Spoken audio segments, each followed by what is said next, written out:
We're partnering with NoCD to raise awareness about OCD. OCD is more than what you see on TV and in the movies.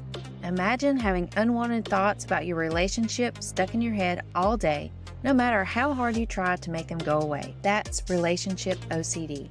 It comes with unrelenting, intrusive images, thoughts, and urges about your partner or loved one. Breaking the OCD cycle takes effective treatment. Go to nocd.com to get evidence-based treatment. Have you ever felt the need to do things just right? Like if you didn't arrange your shoes in a certain way, it just felt highly uncomfortable. Or if you didn't drink your water bottle down to a certain point and stop there, like it just felt like it was too much. You can't even stand the thoughts of going any further with that water bottle or throwing it away or whatever that looks like for you. In today's episode, I'm going to be talking about just right OCD and how that's different from the other subtypes of OCD. Hi, I'm Erin, licensed clinical mental health counselor and OCD specialist. I'm also a wife, mom to 3, and small business owner, helping those who are spiraling from intrusive thoughts to come out of that valley with long-term recovery and self-awareness. Reheat your coffee and pop in your AirPods to learn how to boss up to OCD. So with Just Right OCD, I've got a fact sheet from the International OCD Foundation up on my website on one of my blog pages. So if you're interested in reading more about the Just Right OCD or you want that handout, it's on my blog page at valuedriventherapy.com/blog. And so Just Right OCD can tend to overlap with some of the other subtypes, but let me be clear, it's very different in that you're not necessarily experiencing a feared outcome.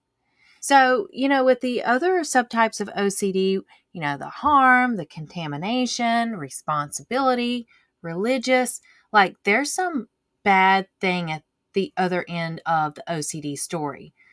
But with Just Right OCD, like there's nothing that you're afraid of. Like you're not worried about having a broken arm if you step on a crack, or you're not worried about getting in a car accident if you don't do a ritualistic prayer. Like, no, the Just Right OCD is very different in that you experience a feeling of discomfort that's out of proportion to the situation.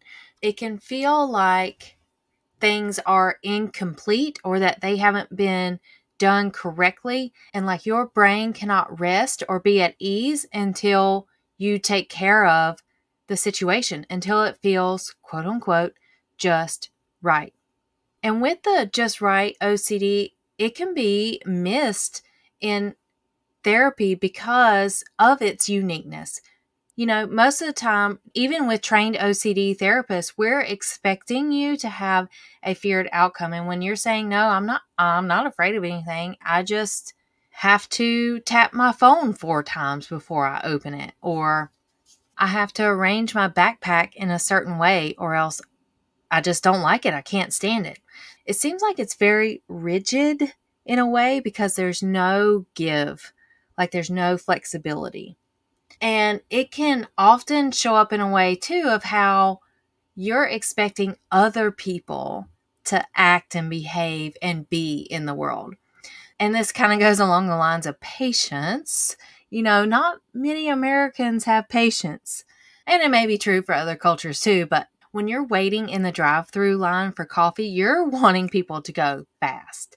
And you're wanting them to be moving as soon as humanly possible because you got to have that coffee. And you know what's so hilarious? And I've even been guilty of doing this. Like you're in the drive-thru line, maybe at Dunkin' Donuts.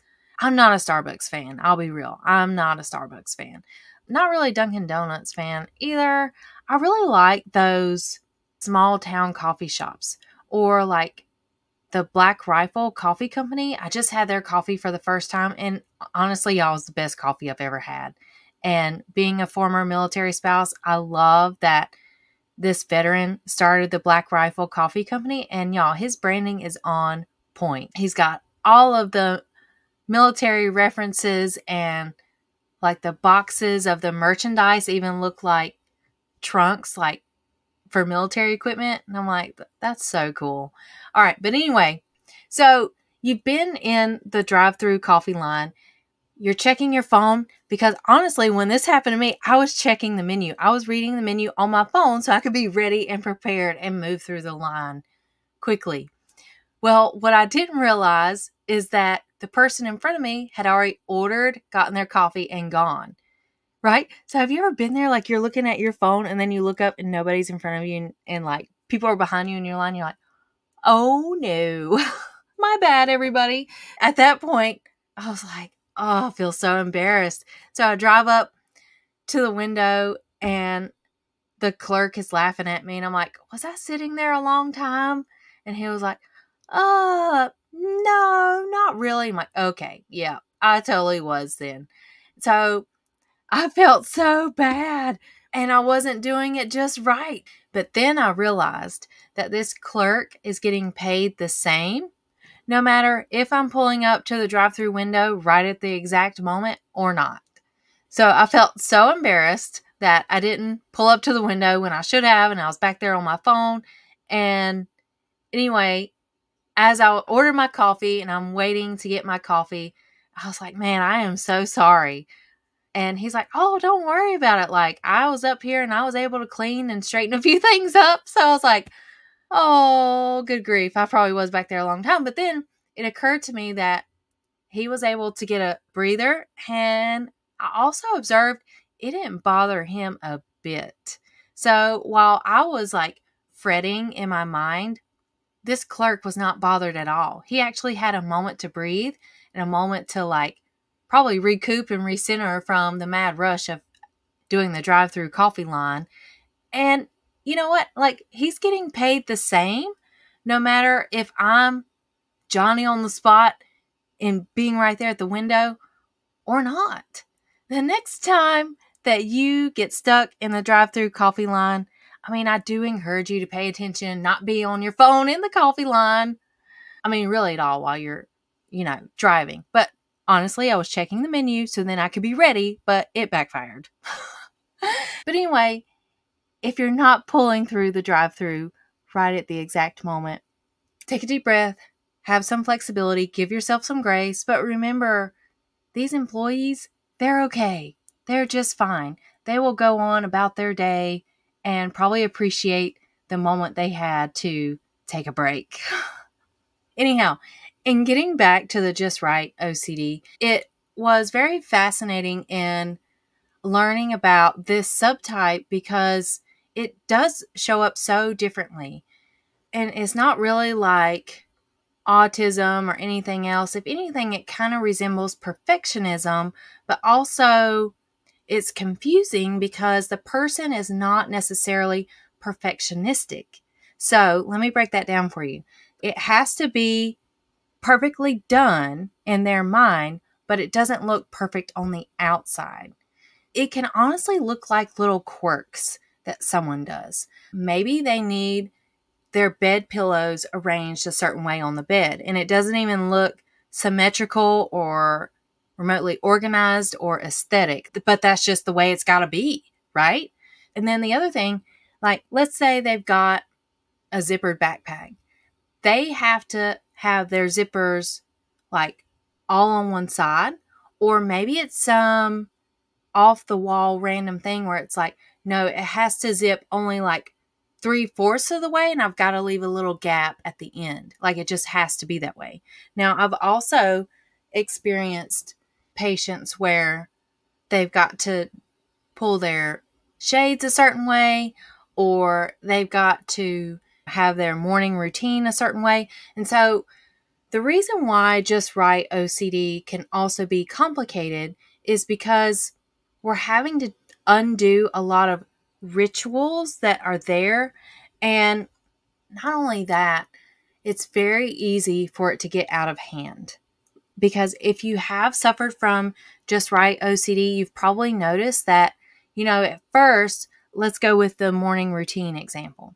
So at first, you just need to brush your teeth, shower, get dressed, move on with your day.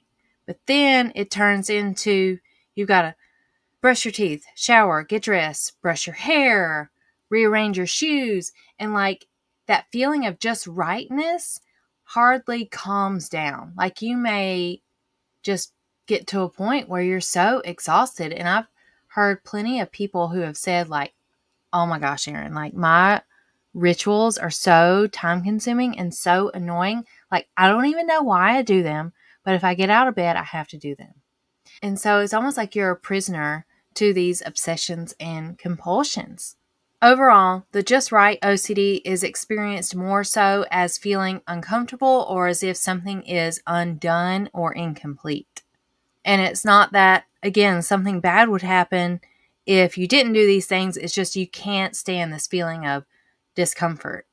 So let's say there's something that you're really passionate about. Like you're really passionate about recycling, having all of your plastics go into the recycling bin.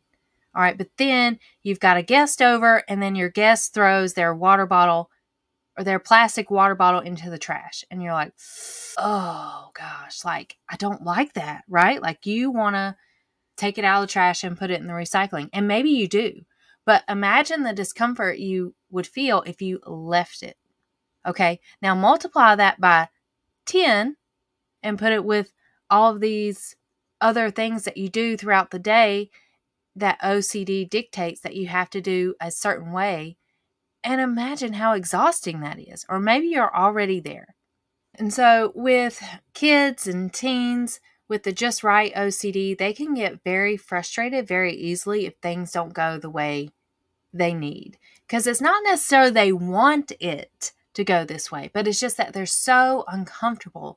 They can't stand it when their sibling touches their plate or, gosh, and speaking of eating things, like let's say you're trying to serve up your kids' food and they cannot have their food touching. Yep, like there's no feared outcome here. Obviously, like, so what if your green beans touch your mashed potatoes? But for someone with just right OCD, like it can create severe discomfort. The other example I've worked with is like when you give your kid a chocolate chip cookie and the cookie breaks and they're like, oh my gosh, like I need to have this cookie solid. Like it needs to be a fully formed cookie, no breaks in the cookie, or else I can't eat it. We got to start over. And so that's the other hard part about the just right OCD for the sufferer is that if it's not right, you have to start over until it feels right. So anyway, yeah, it's not about being highly organized, right? I just want to be clear about that because even if it feels just right to the person, it may not look neatly organized. We're partnering with NoCD to raise awareness about OCD. OCD is more than what you see on TV and in the movies. Imagine having unwanted thoughts about your relationship stuck in your head all day, no matter how hard you try to make them go away. That's relationship OCD.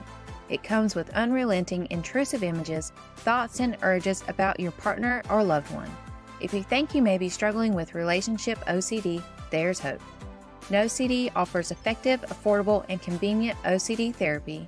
NoCD therapists are trained in exposure response prevention therapy, the gold standard treatment for OCD. With NoCD, you can do virtual, live face-to-face video sessions with one of their licensed specialty trained therapists. It's affordable and they accept most major insurance plans.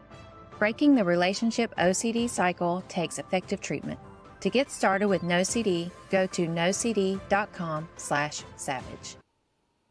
So some other examples, it could be the way someone speaks. They have to say words maybe a certain number of times, or they have to be the last one to say it. I really come across this one the most, which is they have to be the last one to say, I love you. Like, I don't know what it is about that obsession and compulsion cycle, but this comes up so often, just needing to be the last person to say, I love you to your loved ones.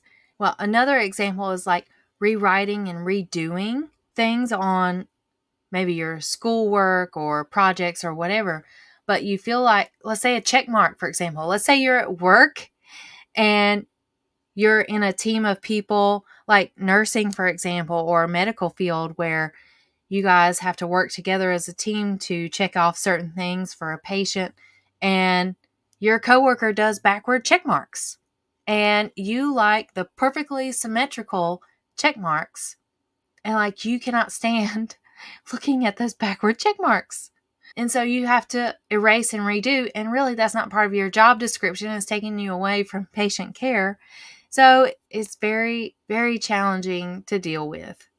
But, you may have also noticed, if you're suspicious that your loved one has this just right OCD, they could be redoing certain actions. Maybe it's blinking or swallowing or sitting a certain way, or even restarting a conversation or combing their hair a certain way, or, drinking from their drink a certain way, and or it just doesn't feel right. Or like maybe driving, they have to park their vehicle a certain way, and they'll keep undoing and redoing the parking. Oh my gosh. Oh, I know that can be a pet peeve for many. Anyhow, those are the key differences with just right OCD. And so, according to the handout that I have on my blog, over 50% of people with OCD experience these just right obsessions and compulsions. That's also super interesting. So those of you that have OCD, which in fact, 1 in 40 adults in the US has OCD. So if you think about that and then breaking it down even further, over half of you with OCD have this just right thing.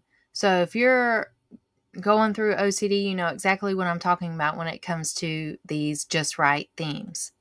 And so the treatment for this is going to be exposure response prevention, which is that first line gold standard treatment of therapy. And what you'll be doing in those exercises is you'll be working with your OCD specialist to talk about the hierarchy of what you are able to tackle first. So let's say in your morning routine, you have to arrange your shoes a certain way before you leave. Well, especially if you're doing a virtual session, you could challenge yourself and your therapist is there to help you and guide you to rearrange the shoes. You can start small. Maybe you just move an inch out of the ordinary of what you feel is just right. If you're someone who is hanging on to objects just because it feels wrong to throw them away or to move them, then you will be challenged to move them or throw them away or whatever that looks like for you. The other thing that comes up in working with just right OCD is the person feels like these behaviors are part of their personality. Like they feel like this is them and this is how it's going to be forever, and that they cannot possibly change. I'm here to tell you that you can absolutely change. And you can live with things not being just right. You can live with things being open or unfinished or unaligned. You don't have to fix it to your liking all the time. Which you don't have to fix it, but you feel like you cannot handle the discomfort. And you totally can. While this can be something that you've dealt with for a long time, I want you to know this is not who you are. This is not your personality. It's not something that everyone just does. Like, this is something that you can change, and it's something that can improve your life if you do change. Because imagine what it would be like if you don't have to do all of these rituals, that you can just let things be. And imagine the freedom you would get if you don't have to finish every single thing, whether it's reasonable or unreasonable. Let's say you have to sit a certain way or in a certain spot whenever you're watching TV. Imagine if you could just sit down and relax, and it's not about how you sit, where you sit, what you're doing. No, you just enjoy your TV show. All right, so once you enter treatment and you're doing the exposure response prevention, your brain will learn how to handle the discomfort. And we're all looking to get stronger, better, tougher, whatever phrase, we're all looking to feel more powerful within ourselves. So imagine that you're getting your power back because you don't have to move your pencil to the one spot on your table. In challenging the Just Right OCD, you can start to feel your freedom again. You don't have to worry about things being crooked or broken or incomplete. And you're not alone in experiencing this type of thing. So imagine how it can also improve your relationships, y'all. Because in your relationships, whether it's with a brother, sister, boyfriend, girlfriend, you have been wanting them to do and say things a certain way. And if they don't, you're highly upset, right? Like you can't stand it. Like you feel like, why do they not know this already? Like they should know by now that I like my coffee a certain way in the morning. Or you've probably gotten to the point of like, I don't even want my spouse to make my coffee because they just don't do it right. When really, what if we relax, take a step back from things being just right to them being enough or being good enough? In summary, the Just Right OCD is different from the other subtypes because there's no fear involved. It's just a feeling of discomfort that feels like you can't tolerate it. It can improve and get better through exposure response prevention, where you are challenging those feelings. And next week, I'm going to have an episode about exposure and response prevention. So come back to learn more about the method to the madness, like why we do exposure and response prevention in OCD work. So once you're through the treatment, imagine how it can change the ease within your brain and how you can be more flexible. You can leave things the way they are, and you don't have to spend your time, energy, and efforts in getting things to this completeness stage or to a place where it feels like it's finished or done, and you can just be at ease. And your relationships are much more pleasant. It's not so focused on these rules that you've put around everything. Or really, it's not even you, it's what your OCD has done to your brain. And what your OCD is telling your brain that it has to be done this way or else we just can't move on. Like that's no longer true. Imagine how life would be so different if you are no longer believing and falling into those compulsions. We're partnering with NoCD to raise awareness about OCD. OCD is more than what you see on TV and in the movies. Imagine having unwanted thoughts about your relationship stuck in your head all day, no matter how hard you try to make them go away. That's relationship OCD. It comes with unrelenting, intrusive images, thoughts, and urges about your partner or loved one. Breaking the OCD cycle takes effective treatment. Go to nocd.com to get evidence-based treatment.